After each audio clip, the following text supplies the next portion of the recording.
ओम नमो भगवते वासुदेवाय नमः। दोस्तों, आगे का अध्याय 16 लिख के आपके साथ प्रस्तुत हुई हूँ। चलिए वीडियो को शुरू कर लेते हैं। श्री नारायण बोले, हे महाप्राज्ञ, हे नारद, वाल्मीकि ऋषि ने जो परम अद्भुत चरित्र धनवा राजा से कहा, उस चरित्र को मैं कहता हूँ, तुम सुनो। वाल्मीकि ऋषि बोले, हे धनवन, हे महाराज, हमारे वचन को सुनिए।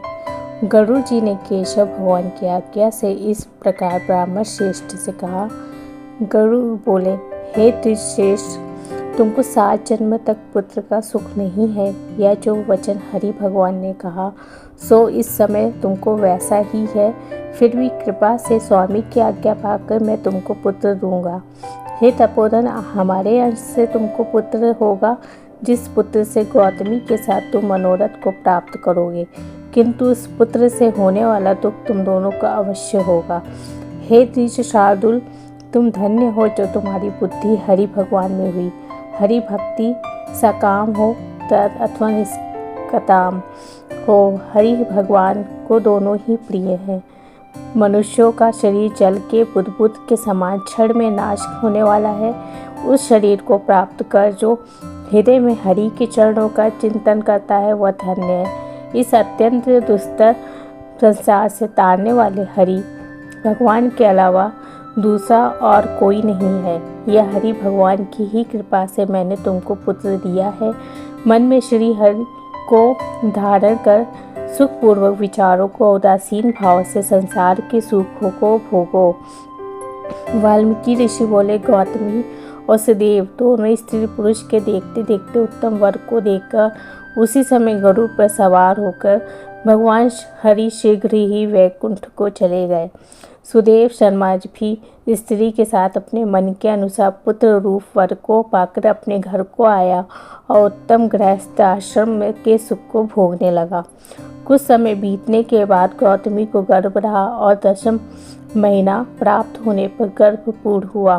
प्रसूति काल आने पर गौतमी ने उत्तम पुत्र पैदा किया और पुत्र के होने पर सुदेव शर्मा बहुत प्रसन्न हुआ। श्रेष्ठ ब्राह्मणों को बुला के जात कर्म संस्कार किया। अच्छी तरह स्नान कर ब्राह्मण श्रेष्ठ सुदेव शर्मा ने उस ब्राह्मणों को बहुत दान दिया।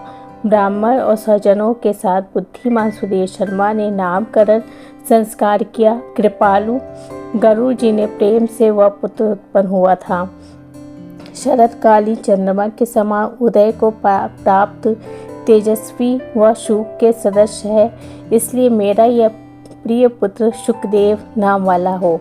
माता के नाम मन को आनंद देने वाला वह पुत्र पिता के मनोरथों के साथ साथ शुक्ल पक्ष के चंद्रमा के समान बढ़ने लगा। पिता ने हर्ष के साथ उपनयन संस्कार कर गायत्री मंत्र का उपदेश किया। बाद वह बालक वेदारंभ संस्कार को प्राप्त कर ब्रह्मचर्य व्रत में स्थित हुआ। उस ब्रह्मचर्य के तेज से युक्त बालक साक्षात दूसरे सूर्य के समान शोभित हुआ। बुद्धि सागर उस बालक ने वेद का अध्ययन प्रारंभ किया। उस गुरुवत्सल बालक ने सद्बुद्धि से अपने गुरु को प्रसन्न किया और गुरु के एक बार कहने मात्र से समस्त विद्या को प्राप्त किया। वाल्मीकि ऋषि बोले, एक समय कोटि सूर्य के समान प्रभाव वाले देवल ऋषि आए। उनको देख के हर्ष से सुदेव शर्मा ने दंडवत प्रणाम किया। अघ्रपाद्य आदि से विधि पूर्वक उन देवल मुनि की पूजा की और महात्मा देवल के लिए आसन दिया। अति तेजस्वी देवदर्शन देवल ऋषि उन आसन पर बैठ गए। बाद में अपने चरणों पर बालक को गिरे हुए देखकर देवल ऋषि बोले, अहो हे सुदेव, तुम धन्य हो। तुम्हारे ऊपर भगवान प्रसन्न हुए, क्योंकि तुमने दुर्लभ सुंदर श्रेष्ठ पुत्र को प्राप्त किया। ऐसा विनीत बुद्धिमान बोलने में चतुर वेद पाठी और शीलवान पुत्र कहीं भी किसी के यहाँ नहीं देखा। हे पुत्र, यहाँ आओ। तुम्हारे हाथ में यह कौतिक क्या देखता हूँ? सुंदर छत्र, 2 चामर, यव रेखा के साथ कमल जानू तक लटकने वाले हाथी के सूंड के समान ये तुम्हारे हाथ, कान तक फैले हुए विशाल लाल नेत्र, शरीर गोल आकार का, त्रिवली से युक्त पेट है।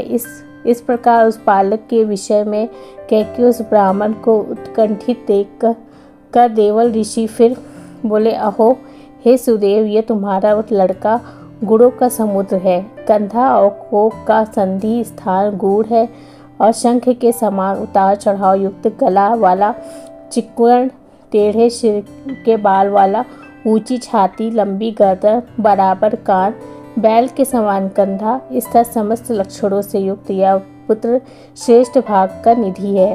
एक ही बहुत बड़ा दोष है जिससे ये सब व्यर्थ हो गया। इस प्रकार कहकर सिर कांपते हुए दीर्घ श्वास लेकर देवल मुनि बोले, प्रथम आयु की परीक्षा करना और बाद लक्षणों को कहना चाहिए।